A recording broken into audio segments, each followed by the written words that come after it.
Cheryl. You bring snacks, they got snacks today.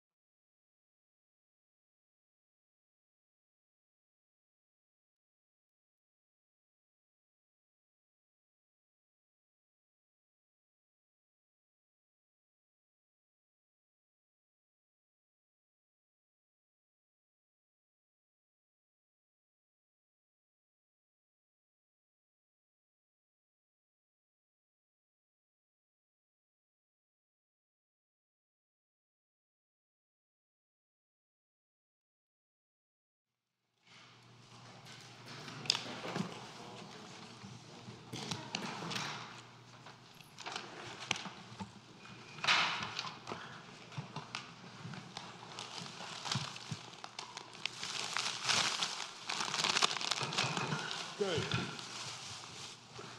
The sooner we start, the sooner we'll finish. First item, approval of the agenda. I make a motion we approve the agenda. Second. All in favor? Motion carries.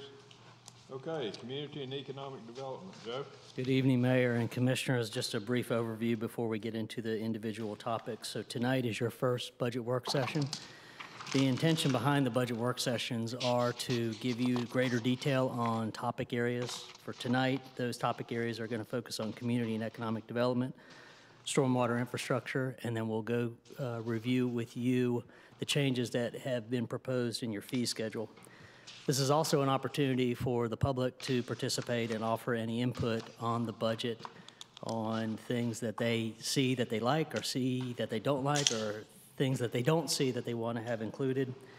This also is an opportunity for you to ask questions, obviously related to the topic areas, but questions that if we can't answer tonight, that we can come back and have an answer for you at work session number 2. Before we get started, I wanted to highlight something. For all the work that we'll do, these 3 pages, or these 5 pages back to back, is all you're going to be voting on when it comes time to make a vote. It's the budget ordinance. Bobby was particularly concerned because he found an error in here, so he wanted to get an update to you. The fact of the matter is that whatever ordinance or form of ordinance gets adopted is the one that you all create. So just use this as a base plate. So with that, I will recognize Michael Clark to start our conversation on community and economic development.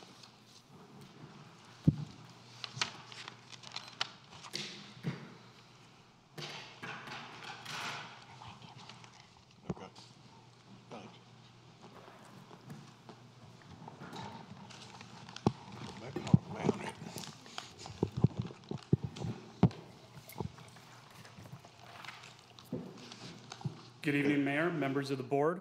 The first of the items tonight is community and economic development. We operate this within the town of Zebulon as a committee due to not having a full-time staff person, as well as being able to partner with other entities such as the Chamber of Commerce. This committee this year did include myself, Sheila Long, our Parks and Recreation Director, as well as Chris Ray, our Public Works Director. Tonight, we're going to talk first about the priorities and several things that we're recommending to be funded, as well as a couple things that that we initially thought could be considered within the funding request, but will be brought forward before you in future years. But everything we looked at, we really boil it down to kind of the principles and the priorities of what we wanted to do as a committee. First and foremost, this was focusing on downtown. As you've heard me say, that the downtown is the heart and soul of the community, and more so as a community's image is fundamental to its economic well-being. So we need to make sure that we get the downtown right. Second is having the ability to attract private investments and job opportunities. We can do these through different grants and cooperative partnerships. We'll go into those details specifically with our facade improvement grant, streetscape grant, as well as a couple others. Finally, maintaining that small town charm by the establishment of public gathering spaces. One of the things that a lot of people think about when they vision small town is groups of folks gathering and essentially establishing a community. Living individually, that doesn't create a community. But activities such as the tree lighting and having places together really create that foundation in which we need to establish to help promote that small town charm. And as with everything that you're going to see tonight, it is foundational on the three pillars of the 2030 strategic plan, which are vibrant downtown, small town life, as well as growing smart. Each of the different budget items coming before you tonight, you'll see a little icon, and they will represent each of these different areas moving forward. As an overview, we did request funding for alley activation, specifically the next portions of it. Downtown tree lighting. This is not the Christmas tree lighting, but the individual lights. I just realized I forgot the lights on my desk. Thank you, Joe. We have handouts for everybody tonight as well. Streetscape grant, the building upfit grant, which I'll go into detail about that, the facade improvement grant, cooperative partnerships with the Greater Raleigh Convention and Visitors Bureau, wayfinding signage, and finally I'm going to wrap up with details of our progress with the Downtown Associate Community Program. First and foremost is alley activation. We've already had tremendous success with this, with the phase one, if you will, of this process. We realized that we have the potential to have a great alley network in downtown that's going to create pedestrian connections, not only in this particular location, but throughout the entirety of downtown. We've already seen results of positive comments and people recognizing that as a visual representation of the revitalization of not only downtown, but as the town of Zebulon as a whole. Sheila has received comments from somebody who moved away as a young person, and they're going to be coming back because they see how we have been transforming into downtown. Things like this create that visual representation to make that vision a reality. So what we're looking to do is expand into phase two, but keep in mind this is part of a much bigger idea as well. These are actually all platted alleyways within our downtown, and you can see they expand quite a distance, potentially even connecting up to Community Park. But for this particular funding, we're going to be looking to do phase two. Phase two is the area behind the existing alley activation space, running perpendicular to that up to Vance Street. It would include closing vehicular access for a regular basis from that street, but allowing it for selected users during particular times. But it will essentially be a continuation in terms of look and feel of what we've already done. We'd be requesting $94,000 for this item.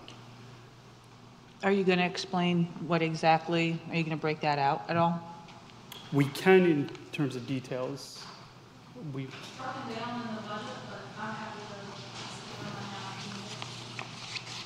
Could you just give me a rough overview real quick?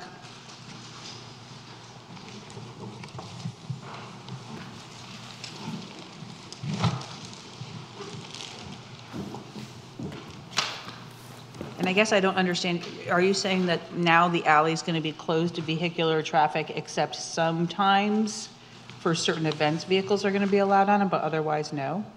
So it'll be closed to through traffic. When the proposal is at Vance Street where the alley intersects with Vance Street, that it will be closed at that point. We will add additional parking spaces where right now you have the opening for the road. And so a local traffic will work it out so that local traffic can access the rear of their buildings, but it will be closed for just your through traffic, but it will be open for pedestrian traffic. Okay. So just, this project includes demolition of asphalt, concrete paving. It also includes curb, gutter, parking spaces. On our Rendell, we have included some hard surface accents, so like bringing the brick accents that we have in our streetscape on Arundel. We'll be bringing that into this project as well. We've included planters, seating, and trash cans. Okay. A further breakdown of this, if you want to look at the numbers, is on page F dash 127. Thank you. Yes, ma'am.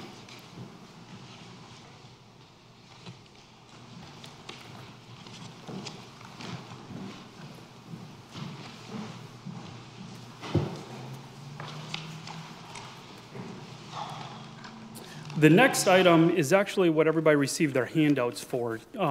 It's to replace the lights that are currently located on the individual trees through downtown. Currently, we do use these incandescent style lights, which is the clear one that was handed out to you. The proposal is to switch to an LED light, which is the one that has a little texture contents to it. As you can tell, the materials of them are substantially different. The LED is actually a much more stable, durable product compared to the glass incandescent lights. Right now, the lights that we have down there, it's not only the light bulbs that have to be replaced out once they break, but the wires are starting to decay and erode over time. They've been down there for quite some time, and the LED lights will also provide a cost savings. It costs a little bit more on the front end, but has the potential for the electricity that's being used to actually be up year-round while still being able to use less electricity than the existing lights that we have right now. Are these going to be solely white, or are we going to have the option to change them if we, say, have an event and we want to have blue lights? As of right now, the intent was to have them all be white. I imagine that there's different colors available, so we could swap them out if necessary. But the budget request was specifically for the continuing with the white lights. Okay. The next is proposed continuation of the facade improvement grant with an enhancement. The facade improvement grant has been actually becoming increasingly popular over the past couple of years as business owners and building owners have become aware of it. This past year, we've actually maxed out the funding that was allocated in last year and had to do some transfers to accommodate additional buildings that required funding. But that funding can only go so far. Currently, the way that the funds are structured is it's a 50-50 match up to $2,500.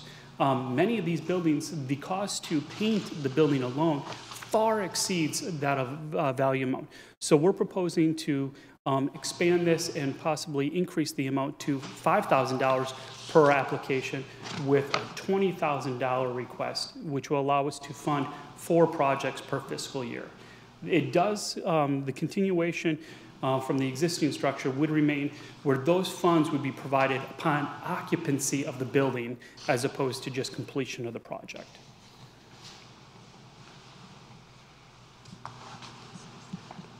The next one would be a new grant opportunity, specifically the Building Upfit Grant, or otherwise known in some other municipalities as a BUG grant. This would be a 50% match up to $10,000. It would be specific to buildings within the downtown overlay district. And this would be structured similar to how we have the existing economic development incentives, where it would be based on the increased taxable value of the parcel.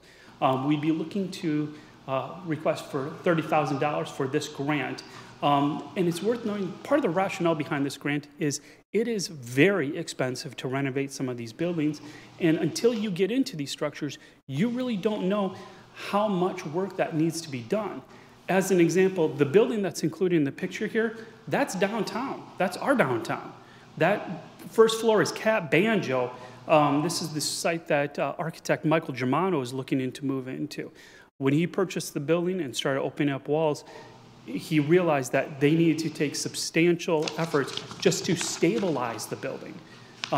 These funds would be specific for those type of improvements that could not be transferable to another building, but are essential to maintain our existing building stock within downtown.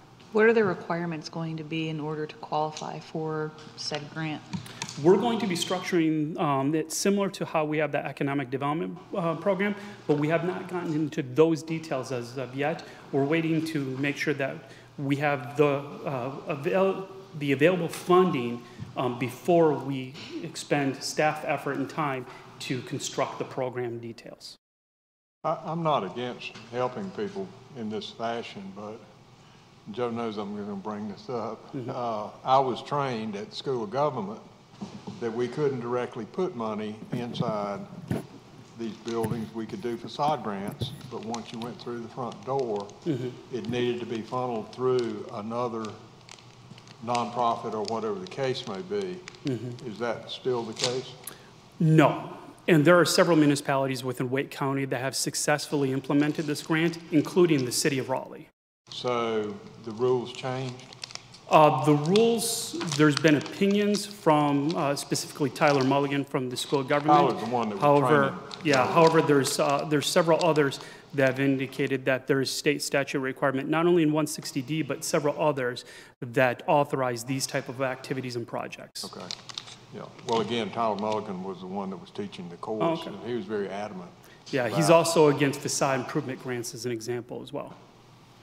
Okay, well, I just want to be concerned that we're not sliding off the track. Are these grants coinciding with our Main Street program? It could be absolutely a component of it. We talked to the folks from the Rural Center that we're working with through the Main Street program, and they referenced several other municipalities that have something like this in various degrees within their municipality, and it is oftentimes rolled in as part of the package of the North Carolina Main Street program.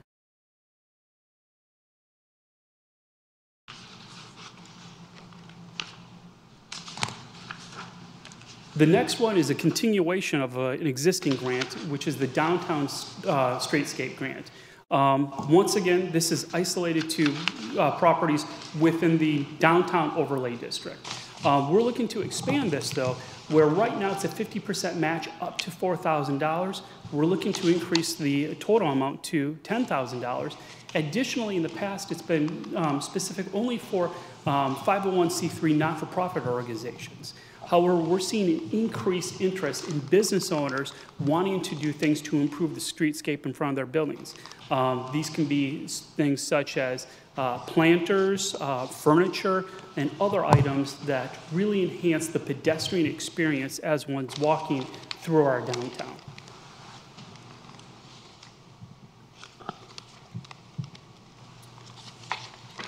The next one is the wayfinding signage. As you are aware, we're doing part of a full rebranding process, and this is the logical next step moving forward with that. These signs would be located not only in our entry locations off of the freeways, but also as a wayfinding opportunity in a smaller context in downtown. These can be including directions for the different activities, the parks, the community center, where parking is located. All of those would fall under this umbrella of wayfinding signage. Overall, we are requesting funding to put up 6 signs, and we're requesting $40,000. Why are they so expensive? And before you even answer that, we don't even have an updated logo or an idea of the direction of our branding. So how is that going to, I mean, if you look at the pictures that you've provided, they are all markedly different. And I feel like, how are we going to incorporate our brand and our logo if we don't have a brand or a logo yet? Well, there's certain items that we can do right now that we can incorporate our brand and logo onto those signs later on. However, the branding process, I believe Joe's coming up to expand on that a little bit more. We're in the beginning stages of that with selecting a consultant, and we don't want time to escape away once we do establish our local. Oh, never mind. Because realistically, time is of the essence.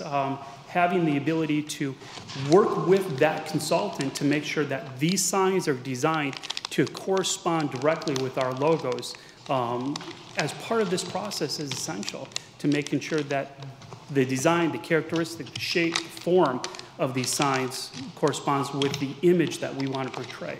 In terms of the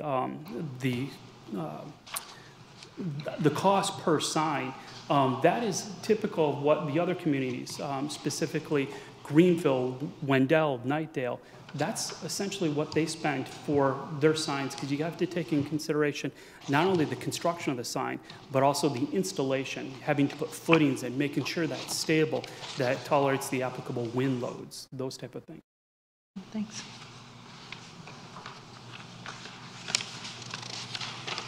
The next one is the Greater Raleigh Convention and Visitors Bureau Partnership. This one is really about maintaining the connection to the rest of Wake County. For many years, we've been kind of out here on the fringes of Wake County, and we're now getting a greater appearance within the whole regional context, especially as housing and development moves out here. But this is looking to continue that process, especially through the people first tourism.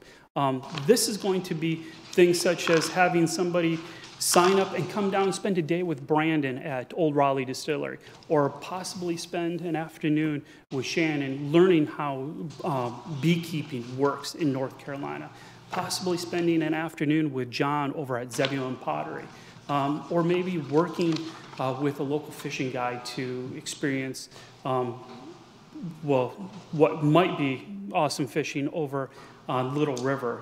Well, my former staff member says otherwise, but I think it has potential anyways. But we're looking to continue this partnership, which would be $7,000, which not only includes marketing in the magazine that comes out on an annual basis, but really maintaining that connectivity to the Greater Raleigh Convention and Visitors Bureau.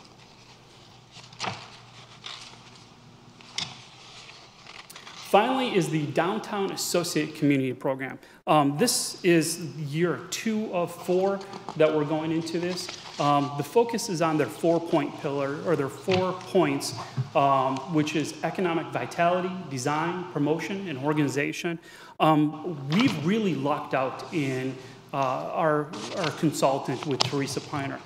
She has really taken this on as a passion of hers, working with the business owners and the staff from the North Carolina Main Street program to really engage the community. And we've already heard feedback from them that we're moving much faster than they anticipated us being able to move, especially with COVID. She did not let that slow anybody down. So we're looking to continue this program with $36,000, and that's a combination of operations as well as training. Those training events are not only isolated to staff, but also opening up to working with appointed board for the Downtown Associate Community Program to make sure that they understand how to implement those 4 points. And with that, I'm going to turn it over to Sheila Long. She has some items regarding some continuation of funding.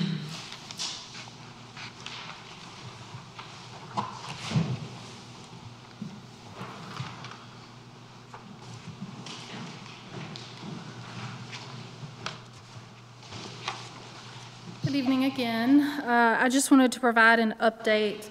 The last time I spoke before you about alley activation, it was asked kind of when you would know what funds remained in that project line. And so we have worked to solidify how we can move forward with the alley activation on the western side of Arundel Avenue on the 100th block. And our electrical work is also, we're in the process of moving that along. And because we're combining these 2 projects, we've had some savings in the electrical work. We also did not have to get engineered designs involved. And so we've been able to have some savings. So we're looking at just under $12,000 that remains in that budget, as long as we don't hit any hiccups, unexpected hiccups. One of the things that we would like to do with that funding is install Wi-Fi infrastructure downtown in that alleyway. And we have been working with IT in order to create a network that will be able to expand. So what we would install is something that we could continue as we grow our downtown and as we grow our infrastructure. So public Wi-Fi is becoming very commonplace in public spaces such as parks and downtown areas. And this also would support different events that we have in our downtown area. We're already hearing from some of our business owners that they have an interest now that the alleyway is open and available, that they want to go work outside, but there's no internet connectivity there. So we're already hearing that, and so I think as we continue to grow, you'll continue to hear that. And I think also the residential capacity around our downtown could absolutely benefit from that public Wi-Fi opportunity. So we anticipate requesting to roll over funds. Any feedback you have on such a project, but we're looking to utilize some of those remaining funds to do a project like that. So when you speak about the electrical work, we've got the electrical boxes out there. Are they going to have 220 or just 110? Because a lot of these food trucks that we have coming downtown require 220.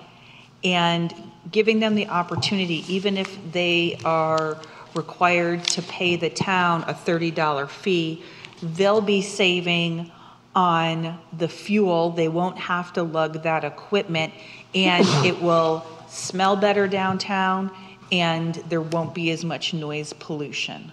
Absolutely. So the current electrical grid, I know it's been a while since we originally presented that. So on Horton Street, what we've put there as part of this alley network included 50 amp access, which is what a food truck would need to utilize. It would also be enough for us to support a band. And we've also are going to have at the back of the alley, if you're looking like where Creative Cup, the back of Creative Cup will be, we will have 50 amp access. We should have 50 amp access there. We'll have several just regular outlets along the alley, and we're also going to have a 50 amp at the front close to Arundel.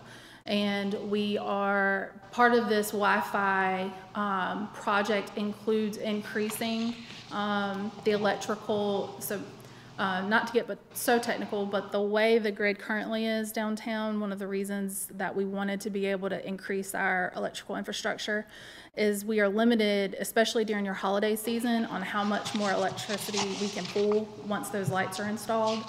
And so once we create this additional electrical infrastructure and give some, we'll be able to support additional load. And so when we install this infrastructure for the Wi-Fi, it includes additional electrical work that will add a 50 amp near the where the butterfly is in the alley. So we'll have a 50 amp access there in addition. That's awesome. Yeah. But Brandon's running trucks like nonstop.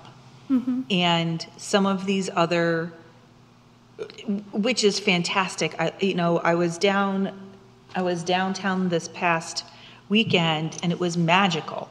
People were meandering about, and it was lovely.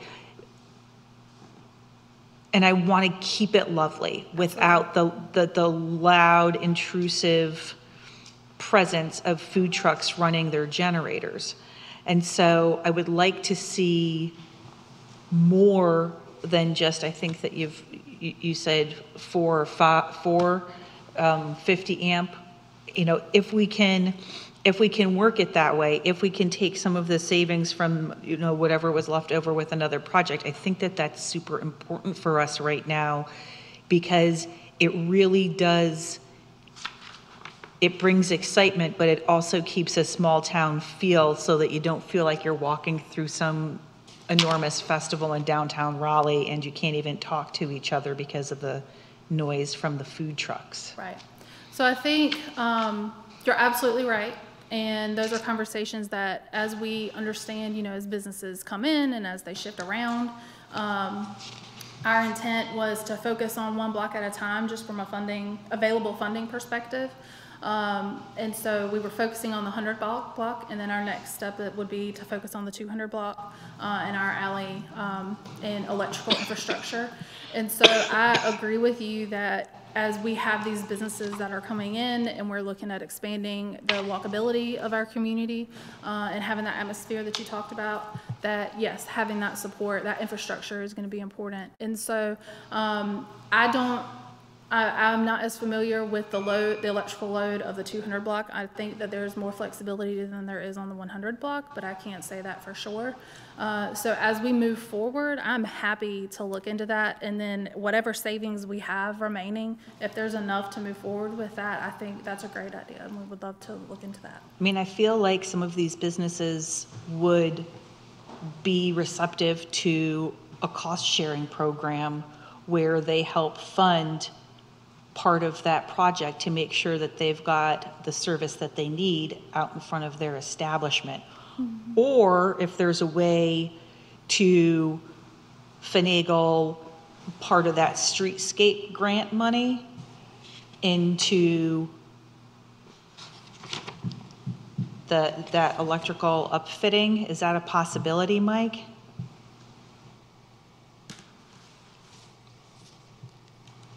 Possibly. I don't know. Okay, all right. I wish I had. Okay. I feel pretty passionate about this after like getting a little taste of what our downtown could be like. And my husband actually finagled a sound block device for one of the trucks because it was so loud right in front of Eno Neo. And it was a dampener, and it made it significantly more pleasant. Mm-hmm. But man, would it be nice to just be able to like have the benefit of a food truck without all of the smell and the noise. Well, in a couple of weeks, we hope across from Eno Neo that will be taken care of. Right. That doesn't fix the in front of Old Raleigh immediately, but I think that, I just have to find out what it can support and what the cost will be. Yeah. There may be that I still have enough in what's remaining of that 11,000. I just don't know until I have a chance to talk with the electrician. Okay. Will you have the opportunity to circle back with us and yeah. Okay. Great. We meet again next week and the week and after that, and then probably the week after that. So yes, okay. I'll be happy to report as soon as I have that information. Thank you. Absolutely. Thank you.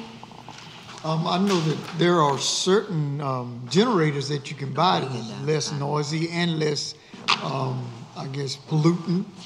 True, but are we going to? I don't know if we would want to be restrictive to that.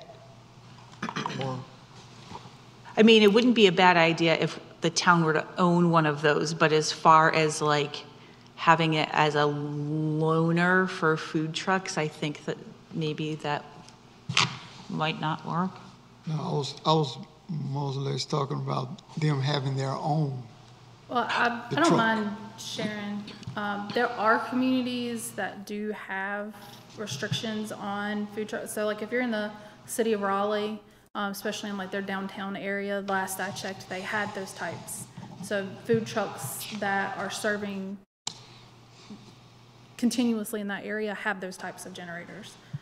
So you're right that is an option. I just don't know that that's something we want to do just yet. Right. That's something for y'all to talk about. Thank you. Any other questions? Yes. Yes, sir. Do you have, and maybe it's just for Mike, a total of all of these? When I'm looking at the Community and Economic Development page in here, it doesn't include all of this. So I assume that some of this is over in CIP or somewhere else. But I personally would like to see, when you make a presentation like that, what the bottom line is for everything that you requested at this point.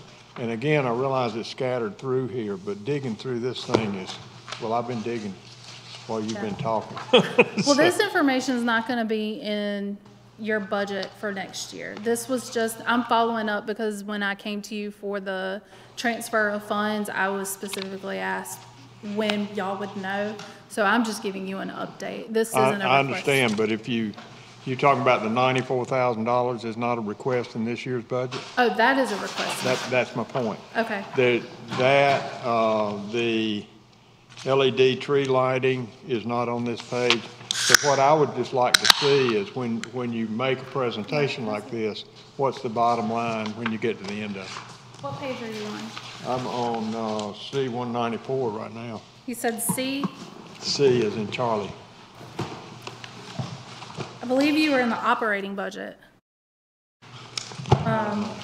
The request, so the recommended CIP, the project details are going to be under requested, and I believe that one is for the alley activation project. I had it marked in mine.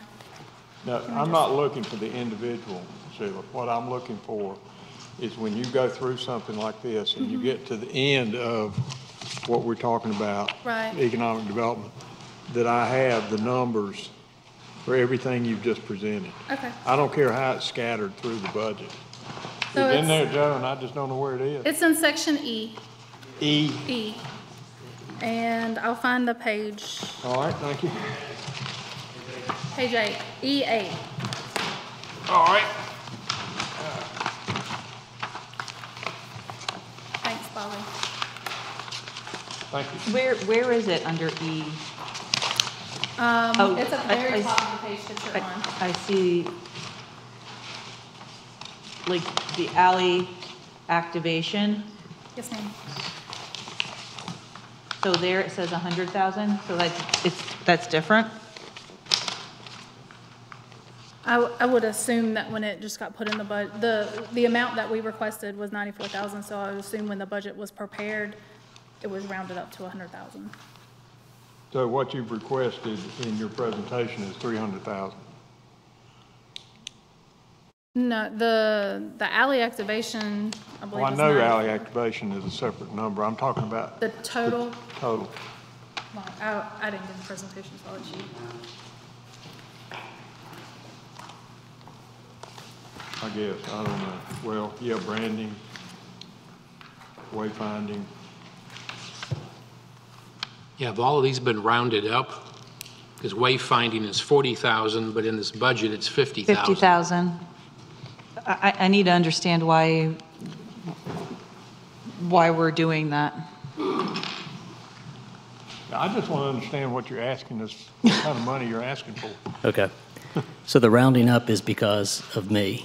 When these requests come through, they either don't include some things that I think need to be included. So as an example, on the wayfinding did not include the number of signs that I felt as though needed to be included. So that's an example of where I will round up what has been requested.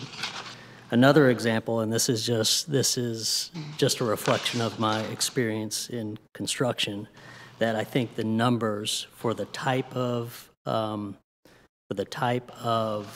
project, either the magnitude of the project or the complexity of the project, I think the requested amount is too tight.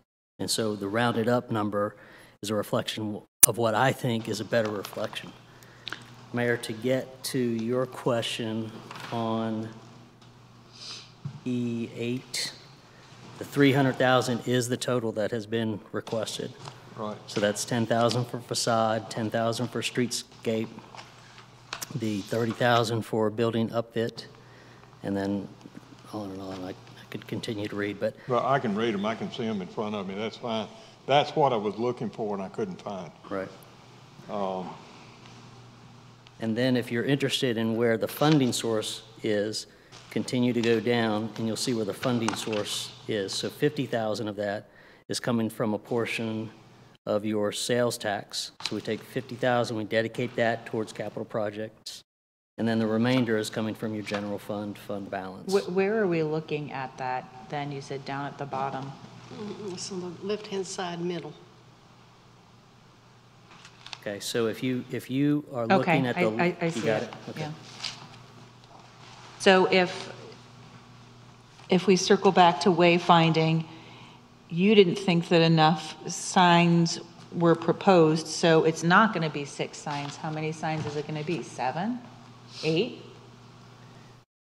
Well, what I was thinking is you were going to need a couple of signs at each interchange. So that's 3 interchanges, so that's 6. And then I felt as though you were going to be interested anyway in focusing on what I'll call boundary signs for your downtown district. So that is what I was proposing as your phase 1.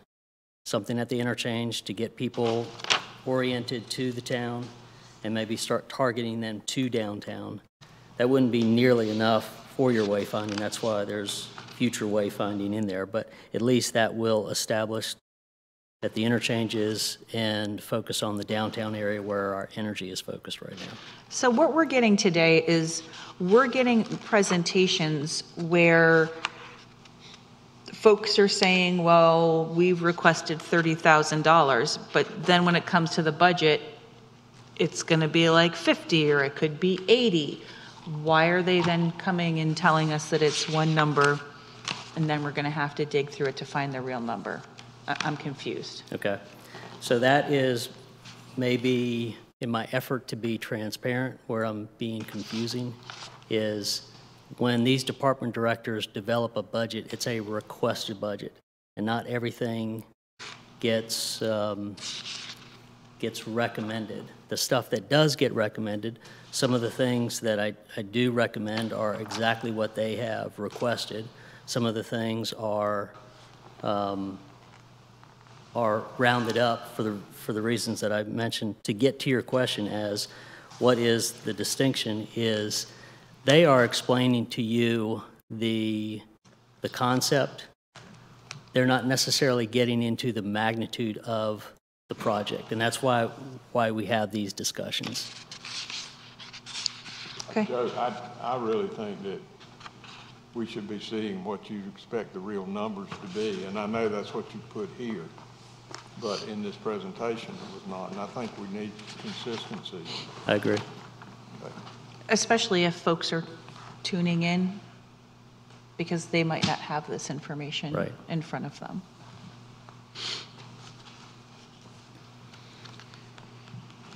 Any other questions or anything? Okay. Thank you.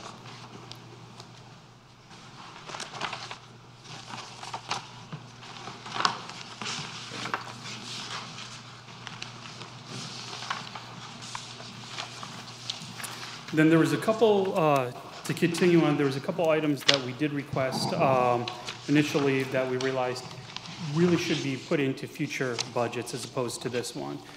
First and foremost is downtown sidewalk repair. Our sidewalk revitalization efforts really started in 1998, and a lot of the infrastructure that you see down there right now is work that was done in 1998.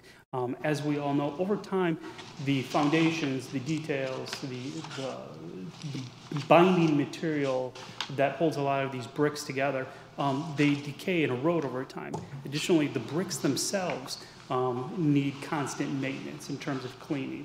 So the proposal would be to repair, reset sections of the downtown brickwork, repair loose areas of lifted bricks. This will maintain the ADA compliance of our downtown to make sure that those with disabilities are able to travel across our sidewalks in a safe and efficient manner. Furthermore, it helps to clean up the grime and the moss and the mold that builds up onto these structures, allowing them to have a new image.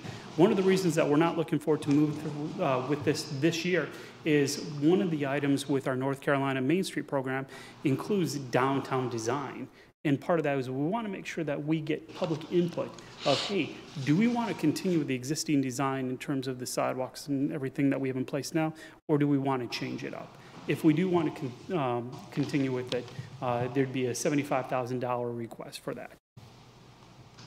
And that's not in this budget? That's correct. That's not in this budget. This would be in for future years.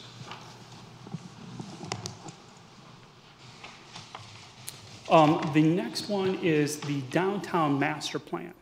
A logical next step as we continue with our planning efforts.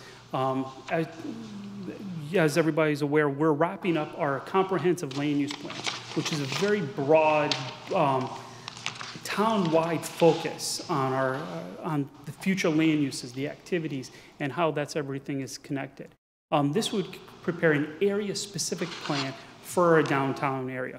Once again, this would correlate with the efforts through the North Carolina Main Street program, but also be a continuation of the downtown discussions or the downtown conversation events that we had last fall. All of those details would roll into a downtown plan.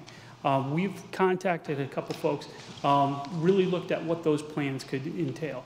We also looked at some of the plans that have been recently created, such as the town of Apex, on what the content and character is of those. So with that, we'd be requesting $80,000. Once again, not in this year's budget, but something that's likely to come before you in the future. And with that, it concludes our presentation from the Community Development, or the Economic and Development Committee, and we're available if you have any other questions. I do have one. Wait a minute, let me be sure I'm saying it right. The facade grant says there's 20,000 requested, but on the budget page, it's only showing 10. That's correct. Initially, we requested, go back to that, an expansion of this in light of the number of businesses that showed interest this past year. But because of budget constraints, we realized, okay, that level of funding would not be able to be achieved this year. And I see Joe getting up, so it looks like he has something. I understand that. It's just you've got to root it out to get it. You know, that's what bothers me a little bit. Okay. So again, that's another part when I get all these requests and I have to balance. There's some things that I'm cutting in, and I think the solution to that is when we prepare these presentations, the recommended needs to match up with what's in the report. But the other reason that I did not propose funding the full amount is in the facade grant and in the streetscape grant and also this building up bit grant. Well, let me start with facade and streetscape. Both those policies need to be rewritten if we're going to increase the match and increase the amount. The building up bid grant, to address one of the concerns that you've got, that needs to be written as well. And so I did not want to lock us into a higher amount until you all had the opportunity to have until you all had the opportunity to develop the policy. If we need to, we can upgrade it at that time. We can also take funds from another place to fund this up. But there was another reason with these in particular that we've got to write, in two cases, we've got to update a policy, and in another case, we've got to write a policy. And we don't know that yet. I fully understand requesting and what the final approval or your recommendation would be. I get that. I just don't think we should have to root through here to find it. That's all I'm saying. Yeah, and that's clear to me. Thank you. Was there any other questions regarding any of the items that we're requesting funding either for this year or in future years?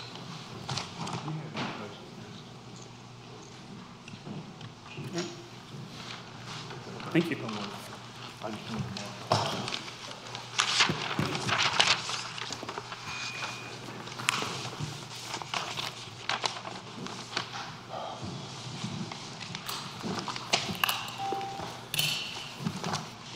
Good evening, guys, Mayor, members of the board. Tonight, I want to talk a little bit about the stormwater program, but we wanted to take the opportunity with a couple new commissioners to kind of explain our stormwater program. It's sometimes the forgotten utility. We spend so much time on water, sewer, some of the things we see every day. We kind of forget stormwater. It's, you know, it's not the pretty one. It's not the sexy one. It's the one that's kind of out of sight and out of mind. So we want to talk about the things in our stormwater program and then kind of roll that into a little bit of, you know, some of our CIP requests and items and stuff forward. You may recall, our stormwater program logo and stuff is not here, but you'll see as we go through it is Mr. Drip, and only rain in the drain is our motto. We are currently having NPDES permit or MS4 requirements from the federal government. We got a permit in 2012, and what that permit basically says we need to do is form a stormwater management program, implement a comprehensive stormwater management plan, document activities, report annually, and obtain a new permit every 5 years. We did receive a permit in 2012. We renewed it in 2017, and we got a new renewal coming up in 2022. A part of that permit basically says we need to incorporate the 6 minimum control areas. And I'll make an argument in the next slide here. There's actually 7 of those requirements. The first of the 6 requirements is public education and outreach.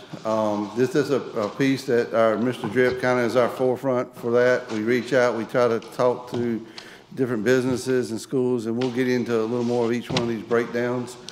One thing I do want to remind you, your stormwater management program is a combination of your public works staff and Wake County. We have a contract with them for an interlocal agreement, and they'll be completing a couple items, and we'll talk about those as we get to them. Next phase is public involvement and participation.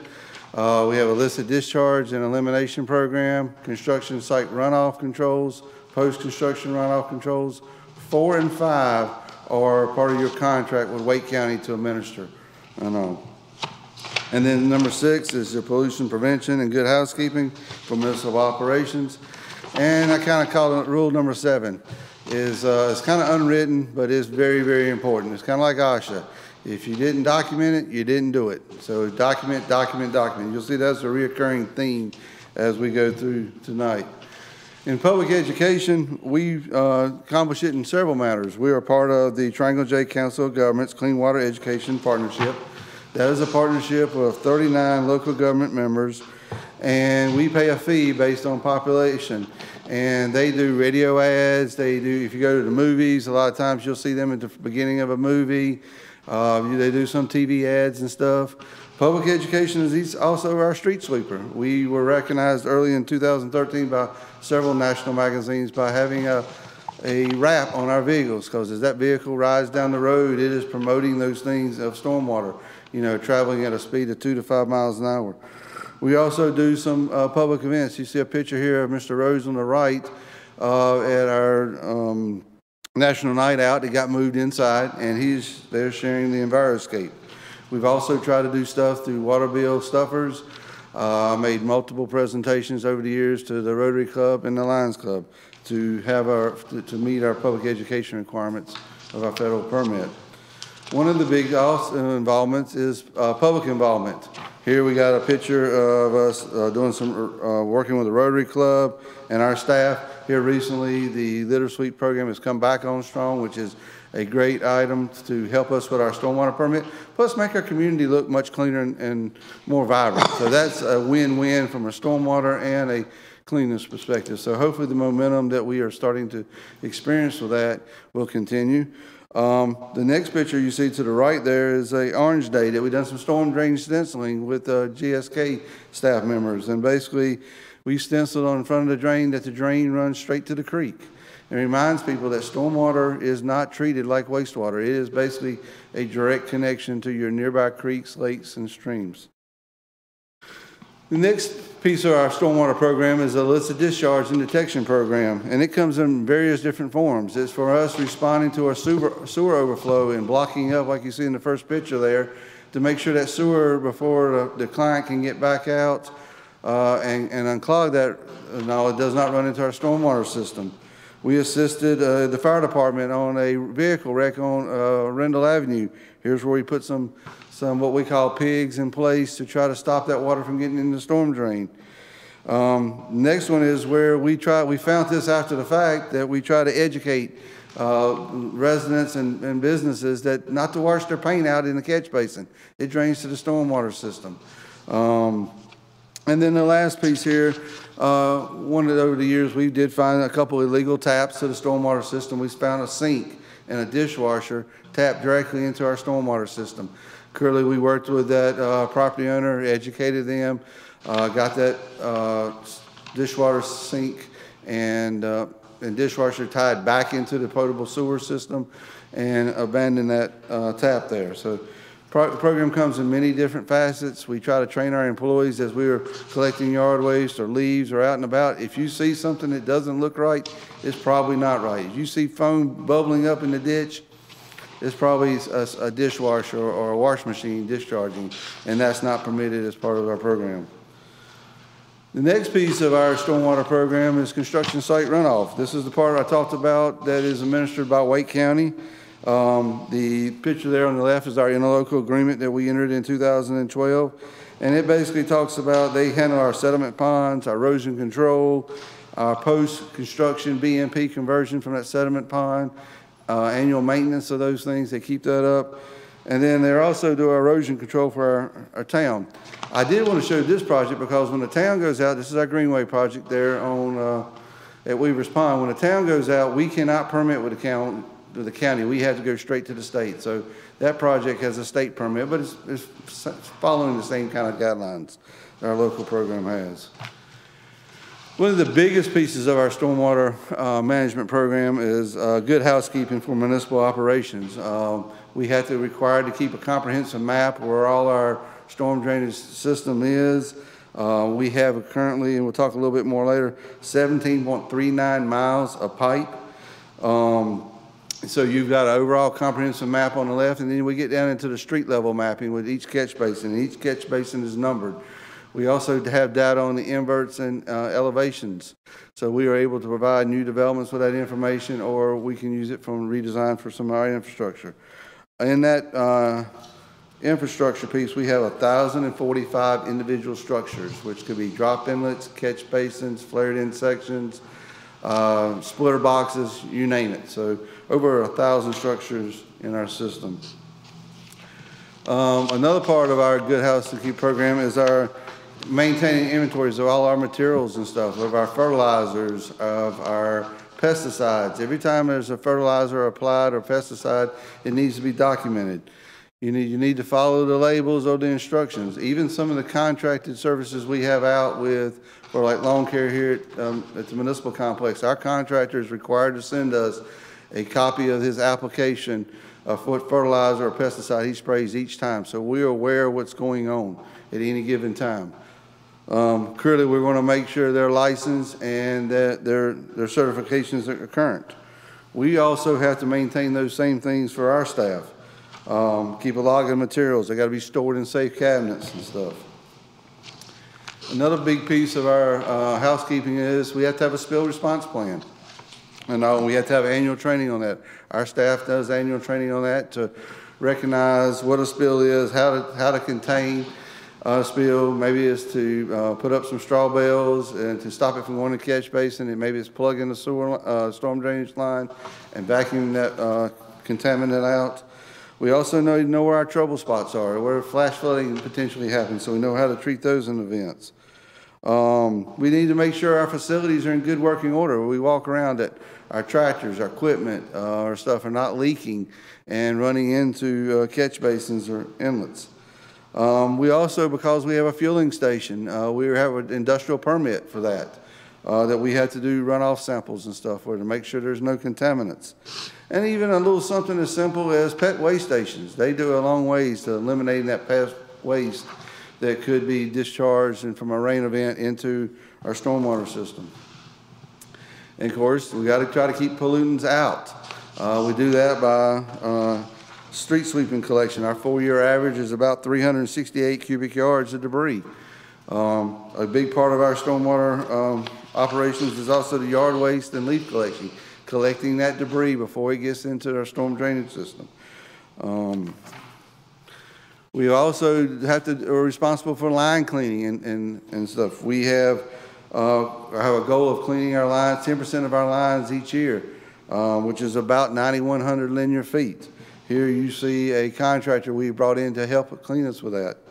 We also, as we go through the system and do inspection, we try to inspect 10% of our infrastructure annually. We have to make repairs. Here's a repair that some of our guys did on East Vance Street to bring that in compliance. We have two SEMs or BMPs, basically stormwater ponds. One is at Yates Place and one is at our community center. They have to be annually inspected to make sure they're performing as they have been originally designed. We also, as part of our program, have some stormwater outfalls and ditch maintenance to do. Here you see where we have, over time, sediment has built up the ditch, not allowing to have positive drainage. Our crews have come in there, dug that out, stabilized it, and matted it. How are we doing? How are we doing in our stormwater? Here is a couple graphs that talk about our sweeping programs. Just a reminder, our sweeping goals are to sweep downtown weekly. We also try to sweep Gannon, Arundel, and Shepherd School Road twice a month, being our main collector streets, and then residential once a month. Couple takeaways from that graph there. You can see over time that less and less time is coming available for street sweeping activities. That's a direct contributor to growth. Without the additional people and the additional miles that we keep adding in the storm drainage system, we're able to accomplish less. Another stormwater stat for inspections, like we said, our goal is to inspect 10% annually. Our majority of our stormwater work is done between January and March. In last year's budget and even this year's budget, Joe has tried to move some of our services from mowing and all to give us more and more time to accomplish these things. A couple of things that jump out where you see drops down to basically zero. Little River Park, that was the year that we spent our time working at Little River Park after the flooding down there, trying to revitalize that park. And then the tornado in 2020. That tornado happened in May, but it continued throughout the year. And we had to keep our yard waste and leaf services bumped up, so we were unable to meet any of our inspection goals. But as you can see there, each year inspections are growing and growing each year. And we've done a pretty good job. We've met 8 out of 10 years our goal of our stormwater inspections.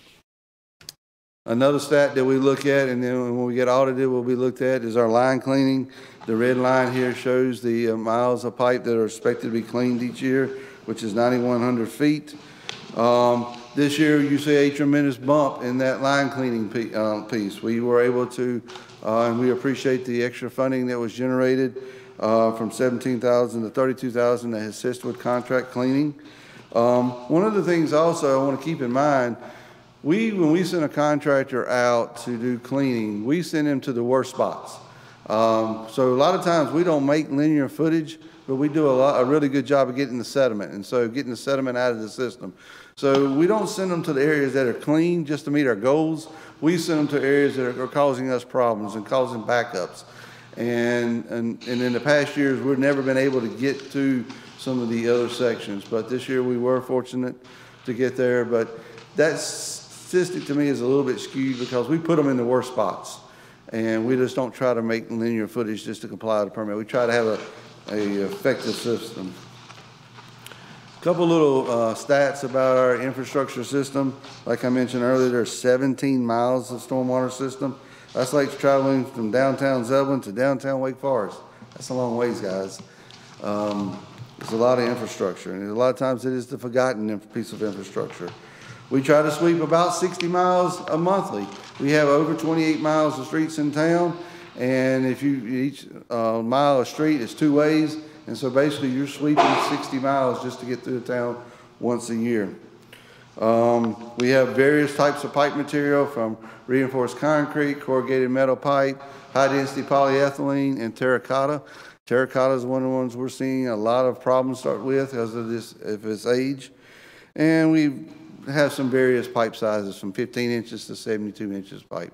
So we got a wide variety of infrastructure in our system. Let's talk a little bit about our upcoming audit that is scheduled for calendar year 22. I know there's 3 types of citations that you can get. Notice of compliance, got all my ducks in a row. Notice of deficiency, got a little bit of work to do, so that's the way to work. And then notice of violation, which we got some areas of it need improvement. Just want to note, 75% of all MS4 permittees are getting a notice of violation. I know. The top three things that we're seeing in compliance deficiencies are lack of documentation. I think of that rule number 7, I said, document, document, document. Like you say, if you can't prove it, it didn't happen. Incomplete mapping. All your outfalls should be mapped. We're in pretty good shape for that. Clearly, I would think in documentation, we could always do some improvements, but our mapping program is in pretty good shape. And then having a reactive illicit discharge program. They're requiring municipalities to be proactive in that. Clearly, that's an area that I will tell you we need improvement. A lot of times we are reactive and not as proactive as we need to be. A couple of things that you were submitted as part of the operating budget request. We did ask for some personnel to address the increase of from 9.6 miles to 17 miles in 2021. Unfortunately, due to the limitations of the budget, we were not able to. It's not in your recommended budget. We also asked it for some stormwater grant applications. Stormwater is, when you go out and look for water and sewer or reclaimed water, there's a lot of grant programs out there that can help you with that infrastructure. There's very little programs out there to help with stormwater, but the BRIC program is one that potentially could be recognized in the future, but they're very limited. And then one of the things that Joe is recommending in this year's budget is we're asking for an additional $1.50 per linear foot as a development fee for new infrastructure to assist with our mapping program and our software database to help us with our reporting and tracking. Right now, last year we added over 20,000 linear feet of new storm drainage lines. And one of the programs we're going to talk about in the capital request here, this $1.50 will help us meet some of our goals in our MS4 permit. One of the items that Joe has recommended in this budget, and we appreciate, is we have a condition assessment. We talked about, we've seen a significant amount of growth over the last several years, but 9.6 miles, which is an estimate, is in your older core section of your town. It's not in the Weaver's Pond. It's not in the Autumn Lakes. It's not in the Tarrant Meadows. We've got some areas that are older than 50 years that we need to take a look at. And a lot of those areas have this pipe that's the terracotta that's less 50 to 60 years old. And a lot of that was installed in the 60s. Well, it's 60 years old. We're starting to see that deterioration of that infrastructure.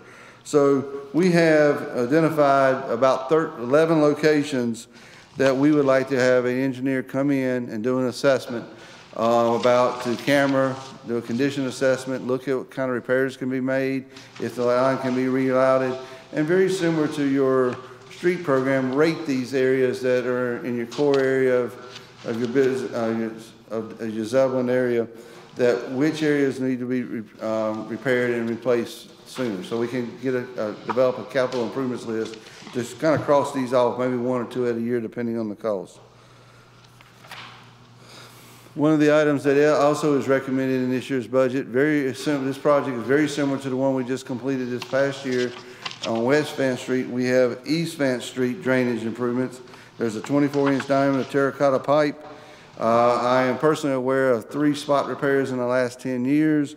When we cambered this pipe last year, it was starting to show sags. The pipe is becoming disjointed in other locations that haven't been repaired, and it's cracked.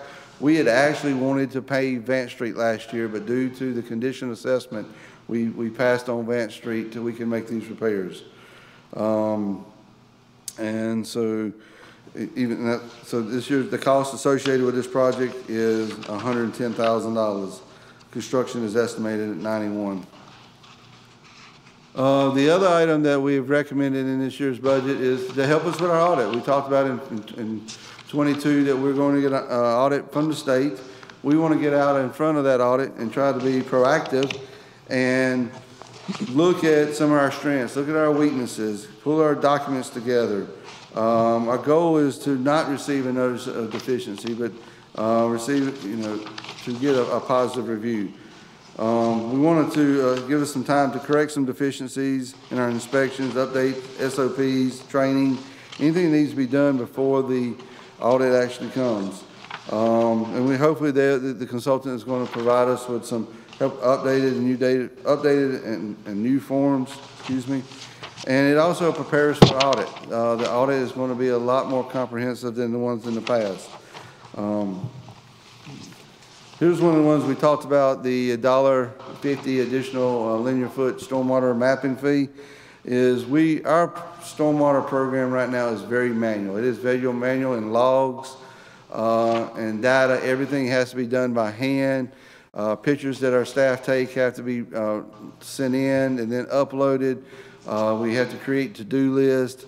We wanted to invest in some software and training to help staff to incorporate this through a web-based program that does all this for us. We can use our iPads to document the condition, write a work order if something needs to be done. If we're doing an inspection and a catch basin is missing a brick or the bottom's missing, we can take a picture of that, import that into the software, and it'll generate the reports. It'll also, all the graphs you saw tonight, we're manually doing these graphs and keeping up with the linear footage of line cleaning to give you those graphs. This will help document those reports and make it a lot more efficient for us. And it's also to keep up with our mapping. As we said, last year we added 20,000 linear feet of new pipe. So the goal of this project at $29,000 is to improve our efficiency, effectiveness of our reporting, and move away from a manual process.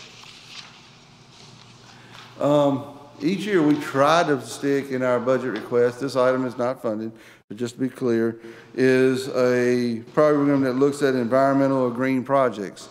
This is a piece that we looked at with one of our consultants that potentially could help make our brick grant more attractive. It is basically off our North Arundel Avenue West Sycamore project, diverting that water instead of just dumping it into a creek, dump it into a wetland option, and basically to, improve the treatment of that water before it is discharged into the creek. It would basically redirect the stormwater to East Glen Street, use a lot that we have, require a lot, and build a artificial wetland. So basically try to take a area that is undeveloped and then turn it into an asset. The estimated cost for the design of this feature is $75,000, and construction cost estimate is $150,000. At this time, this project is not recommended, but we did want to share that we are looking at green and other opportunities. That's a lot about our program and some of the programs we have. I'm here to answer any questions you might have. You had mentioned that we have to contract out to get photographic inspections. We contract out right now to do some line cleaning and vacuuming services. We are currently doing the inspections for our infrastructure, and our guys are taking those pictures and stuff. Do we have the capability to go out and photograph pipes or see what's happening in certain areas? No, sir. We do not have camera equipment to inspect the storm drainage system. So like Vance Street, for example, last year, we had some concerns due to our history before we looked to pave it. We brought a company come in and cameraed it with a camera that actually can look at it 360 degrees and give us that data. Based off that data, we recommended not paving that. That is one of the services we do try to contract out because we do not have equipment. Is it cheaper? Yes, sir. At this time, we're not doing enough of cameraing work to justify us owning a camera system. Excuse me, go ahead, Glenn. I guess this is just another comment. I sometimes hear complaints about, street conditions, and I think if the public some kind of way could be more informed that one of the reasons the street is not being paved is because of the deteriorating pipes, and it would make sense to pave a street and then you have to dig it back up and repair the pipes, but I don't think the public is aware enough of that situation. Mm-hmm. We always can do a better job of educating our public on those pieces, but you're exactly correct. There's a lot of factors that go in when we decide which streets to pave and when not to. Clearly, like last year's example, we wanted to pave East Vance Street. It's much needed. It's one of our lowest rated streets. This year, you'll see it recommended in our paving project. But because we're making repairs to the storm drains, we feel comfortable that we can go ahead and make the repairs to paving. That was one of the streets that I received a complaint about, was Vance. Yeah. Mhm. Yes, sir, Mr. Mayor. Mine is more of a curiosity question. Yes, sir. I realize that we're no longer responsible for the sewer lines, but we used to run cameras in there for I&I. Do you use the same camera in stormwater as you do? I mean, it's not a different size or? The only thing you would change on is the wheel diameter size and all to crawl up over more sediment. You're gonna find a little more sediment and debris in stormwater than you would in wastewater, but the camera works on the same types of function. If we had a camera in our water and sewer days, I would just change the wheels out and accomplish the same task. Okay, I just, like I said, it was a curiosity thing, I didn't know. Yep. Thank you. Yes, sir. Any other questions? And I apologize, I know stormwater is boring. It's not pretty, you know, sexy, but it's critical. And, so. Oh, it gives you something to play in when it rains. Yes, sir. There are some I can walk in. We have played in them. And, thank you, guys. All right.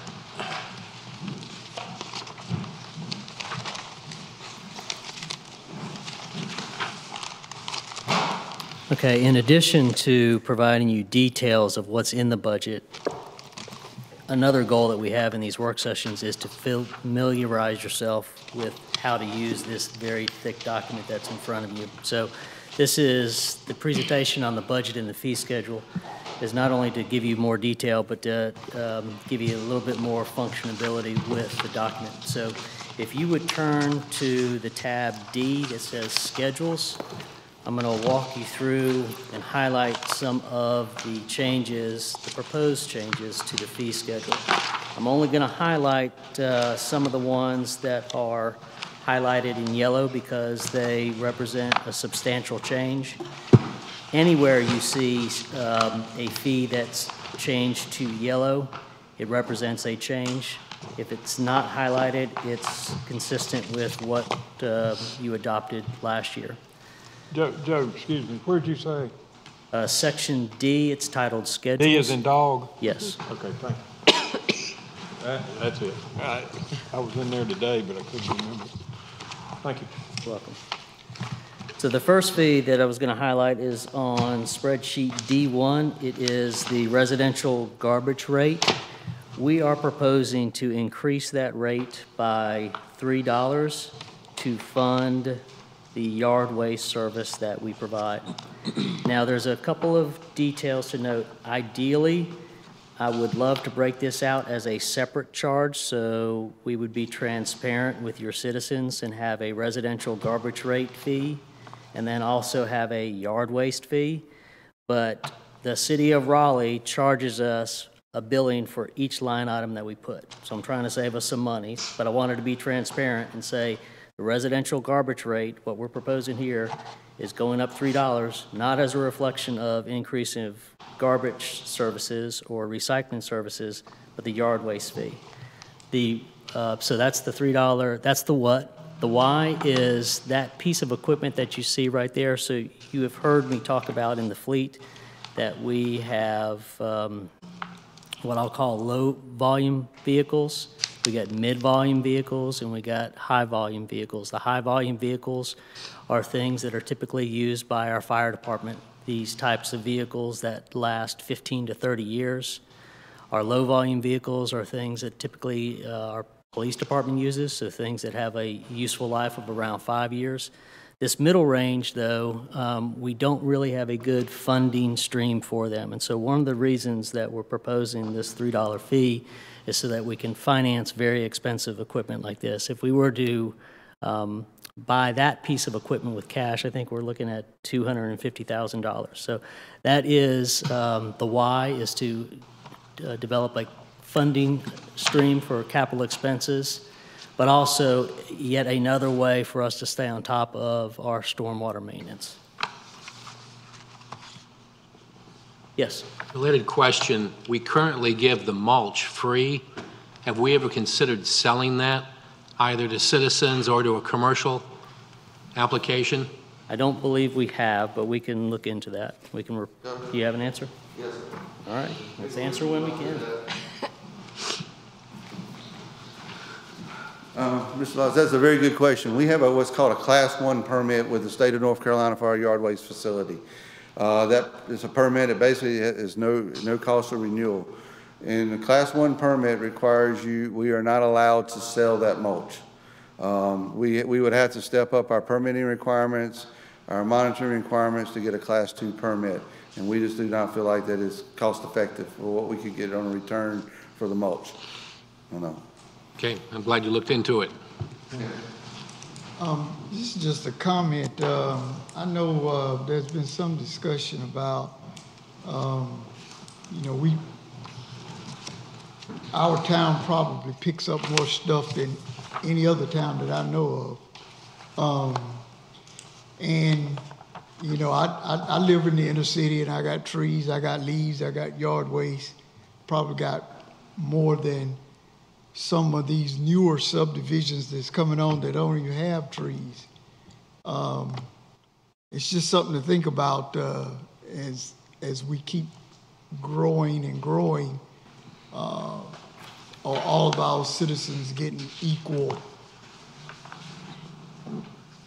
as far as the pickup is concerned? So what you're saying is that the new developments really are not going to have yard waste, so Right. they shouldn't be charged.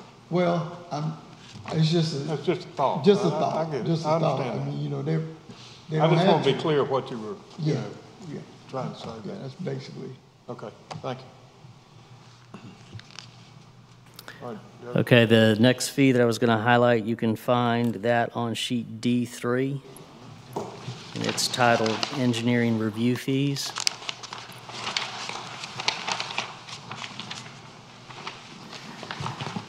Struggling here with. Joe, I don't have D3.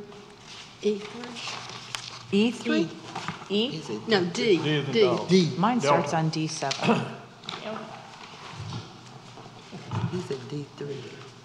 Well,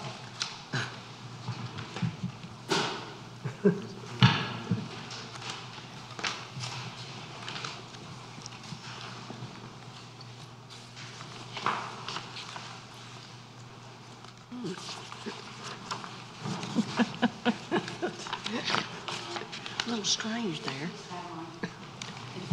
Yeah, okay, thank you. Thank you. All right, anyone else missing a D3? I told Stacy you were trying to hide the beekeeping fee. That's it, that's it. You have found me out. What? Yes, we were trying to keep that on the down low. so moved. Yeah. All right, so here's the why with this. We have both a volume and a technical capability issue that we're coming across when it comes to reviewing all these site plans. So the picture that you see in front of you, that's just a snapshot of some of the things that our staff is dealing with. So that bottom picture, that shows you things like vertical, horizontal separation of storm pipes. It shows you the curve rate of the roadway. So we're looking at a lot of things, and we've got the capability to do some of those things in-house. It's just we're being overloaded with volume. The things that we do not have the capability in-house to do is do things like traffic impact analysis, or in some cases, some of these stormwater issues are more complex than what we typically review. So what this fee is a fee that would be charged to a developer and would be collected at when the plat is recorded. So if we had to utilize, if we had to contract an engineer, we would charge the developer the $130 per hour to cover that cost. So that's what that fee is. What is the average cost of the engineer itself? I realize it's got to be a little bit less than that. I think that's, I've been removed, but I think that's a good You're thinking it's a estimate. break even? Yeah. Yep. I figured our staff had some time in it as well. Okay. All right, this one is going to be open-ended. This is really a placeholder. This will be determined as you all adopt your Parks and Rec master plan, but we wanted to at least get it on the fee schedule so people are aware of it. and that we have it as a placeholder. So this is also on D3. It's just called Recreation Impact Fee. We don't have a fee associated with it. It's going to be dependent upon the adoption of the Parks and Recreation Master Plan. We just want to keep everyone in the know. All right, Chris mentioned this a little bit. This is page D4. So current, and by the way, this is not a storm drain, but it illustrates the point well. This is a water line. Is this on Westley? Vance, okay. So the point of the story is you never know what's underground until you dig it up and then you find, oh, well, that's there.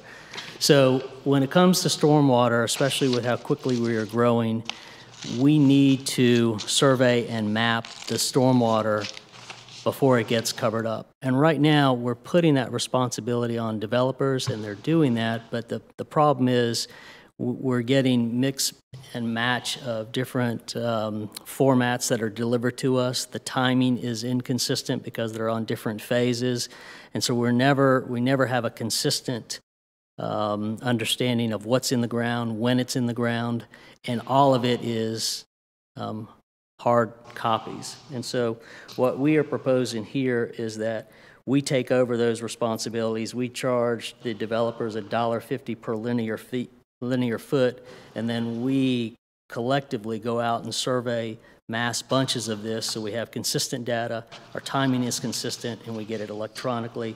And this is also funding that stormwater asset mapping software that Chris mentioned. So that's what that fee is related to. Any idea what the annual revenue would be? Any projections? From this? Yeah. It's really development driven. So, I mean, we could run a calculation based upon what we have seen to date this year, but that's just going to fluctuate.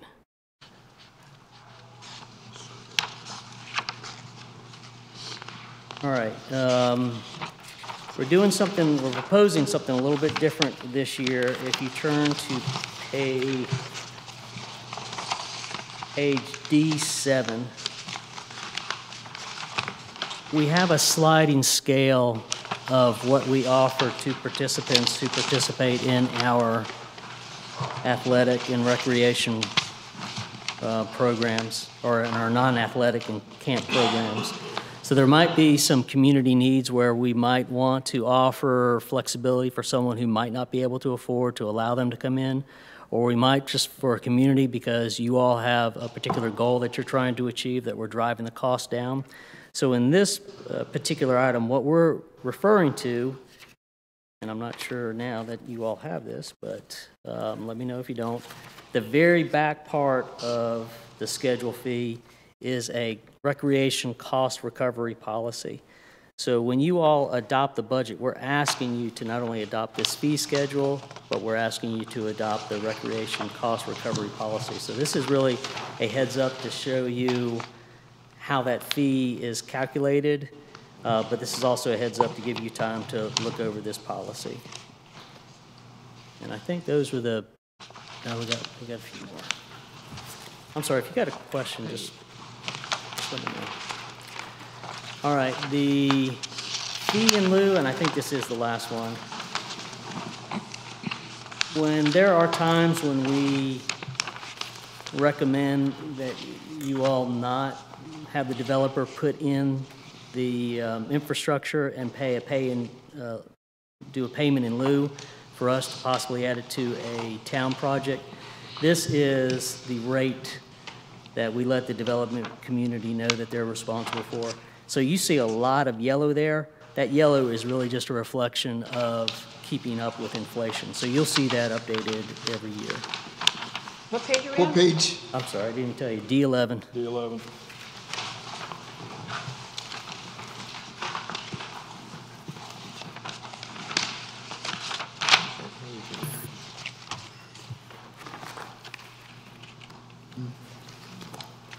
And that concludes our presentation, my presentation on fee schedule and our presentations. If you would like to open it up for public input, I don't know that anyone's here though. Anybody have any questions?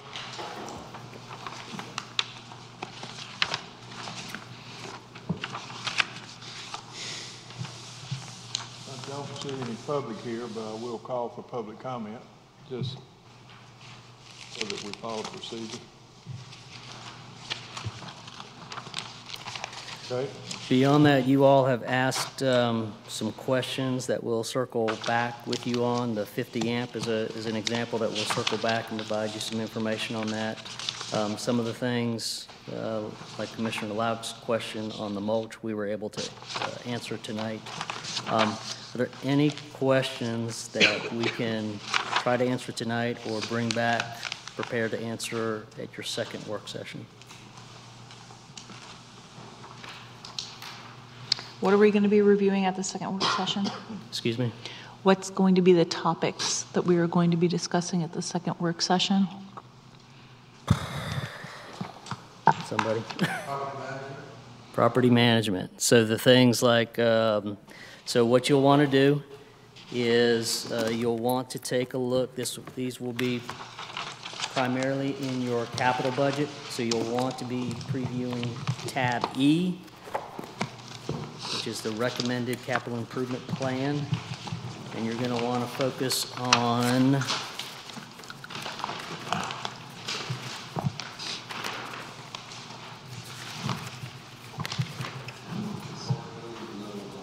you're going to want to thank you. You're going to want to focus on page E6. That's going to be the topics or the specific projects that we talk about on property management. We will also be talking about walkability, so where you'll want to focus there is staying in the same section.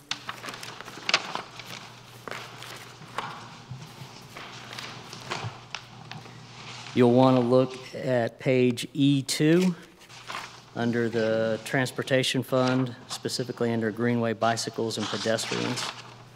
For details of all those, you'll find the details for those in the requested CIP section. So again, the requested CIP has everything listed. The ones we'll be talking about are the only ones that are listed in this spreadsheet.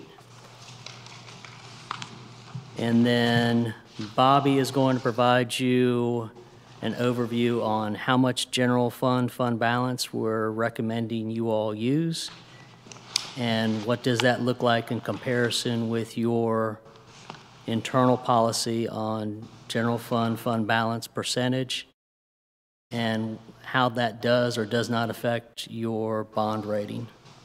So those are going to be the topics for next time. In addition, we'll have another public input opportunity. In addition, we'll have another questions, comments, and request opportunity. So will we still have this rounded off number, or is that going to be cleared up? Yeah, our goal is to clear that up.